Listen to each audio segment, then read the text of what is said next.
प्राचीन काळी नैमिषारण्य जंगलात ऋषी मुनी एकत्र आले होते. त्यांनी सूतजींना विचारले, कलियुगात मनुष्य कसा कल्याण करू शकतो? कोणत्या ग्रंथाने पाप नष्ट होतात आणि शिवप्राप्ती होते? सूतजी म्हणाले, हे ऋषींनो, शिवपुराण हा सर्वश्रेष्ठ पुराण आहे. हे शिवानेच सांगितले आणि व्यासाने संक्षिप्त केले. यात शिव पार्वतीची लीला, सृष्टीची उत्पत्ती, भक्तीचे महत्त्व आणि मोक्षाचा मार्ग आहे. जो श्रद्धेने ऐकतो त्याला शिवलोक प्राप्ती होते. सृष्टीच्या आरंभी सर्वत्र प्रलय होता. फक्त परम शिवच होते. त्यांच्या इच्छेने प्रथम नाद उत्पन्न झाला, मग प्रकाश. शिवाने स्वतःला त्रिदेव रूपात प्रकट केले.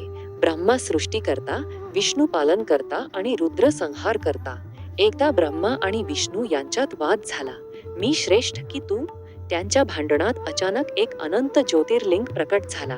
विष्णू वराह रूपाने खाली गेले, ब्रह्मा हंस रूपाने वर गेले. दोघेही शेवट शोधू शकले नाहीत. मग शिवाचा आवाज आला, मीच अनंत आहे, मीच परमब्रह्म. दोघे लज्जित होऊन शिवाला नमस्कार करून परतले. त्या ज्योतिर्लिंगाच्या पृथ्वीवर स्पर्श झालेल्या ठिकाणी 12 ज्योतिर्लिंग प्रकट झाले. नंतर दक्ष प्रजापतीची कन्या सती जन्मली. तिने कठोर तप करून शिवाला पती म्हणून मिळवले. पण दक्षाने शिवाला तुच्छ लेखले. एकदा दक्षाने मोठे यज्ञ केले आणि शिवाला आमंत्रण दिले नाही. सती गेली. दक्षाने शिवाची निंदा केली. सतीने अपमान सहन न करता योगाग्नीत स्वतःला भस्म केले. शिवाला हे कळताच त्यांनी जटा उधळले. वीरभद्र आणि भद्रकाली प्रकट झाले. यज्ञ उद्ध्वस्त झाला. दक्षाला शिक्षा झाली. शिवाने सतीचे शरीर घेऊन तांडव केला. विष्णूने सुदर्शन चक्राने शरीर 51 भागांत तोडले. ते ठिकाण शक्तीपीठ झाले. सती पुन्हा हिमालय आणि मैनादेवीच्या पोटी पार्वती रूपाने जन्मली. देवांना तारकासुराचा त्रास होता. तारकाला वर होता की फक्त शिवाचा पुत्र त्याला मारू शकतो. म्हणून देवांनी कामदेवाला पाठवले. कामदेवाने शिवाच्या समाधीत बाण मारला. शिवाच्या तृतीय नेत्राने कामदेव भस्म झाला. रतीचे रडणे ऐकून शिवाने कामदेवाला अनांग रूपाने वर दिला.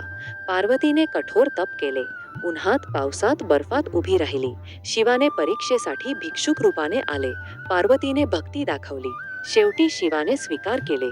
शिव पार्वतीचे विवाह झाले. कैलासवर आनंद सुरू झाला. नंतर गणेशाची उत्पत्ती झाली. पार्वतीने स्नान करताना मातीपासून मुलगा बनवला आणि द्वारपाल नेमला. शिव आले, मुलाने अडविले. शिवाने डोके कापले. पार्वतीच्या दुःखाने शिवाने हत्तीचे डोके लावले. गणेश झाले विघ्नहर्ता, प्रथम पूज्य. नंतर कार्तिकेयाचा जन्म. शिवाच्या वीर्याचा अंश गंगेत पडला. नंतर शरवणमध्ये 6 कृत्तिकांनी वाढवला. कार्तिकेयाने तारकासुराला मारले. देवांना सुख मिळाले. शिवाने अनेक असुरांचा संहार केला. त्रिपुरासुरांची 3 नगरे आकाशात फिरत होती. शिवाने एका बाणाने 3ही नगरे जाळली. समुद्र मथनात हलाहल विष बाहेर आले.